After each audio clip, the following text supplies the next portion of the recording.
అస్తం పట్టిండు అస్తం చూసుకున్నాడు ఆయన పాండవులు లక్క ఇంటికి అందున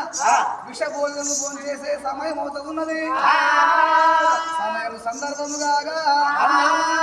ఏమనుకుంటాను మరి వీళ్ళు ఆడవాళ్ళకి చెప్తామంటారు అయ్యో మా వాళ్ళేగా మన దగ్గర వాళ్ళేగా చచ్చిపోతారా పత్తరా ఒకటే తిరిగేస్తారు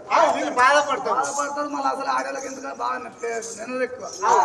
దుఃఖం అంటే బాగొస్తుంది ఆడవాళ్ళు ఉంటాయి దుఃఖం అంటే బాగొస్తుంది వీళ్ళకి చెప్పొద్దు అని చెప్పని ఏమంటాడు కృష్ణుడు ఓయమ్మ రాధా రుక్మిణి సత్యభామ లక్ష్మీదేవత ఎండికొండ కైలాసం లోపల జాతర సాగుతున్నది ఎండికొండ కైలాసంలో జాతర సాగుతున్నది ఆ జాతర నేను రాలేదని ఎండికొండ శివుడు బాధపడుకుంటా బెంగ పెట్టుకొని రంది పెట్టుకొని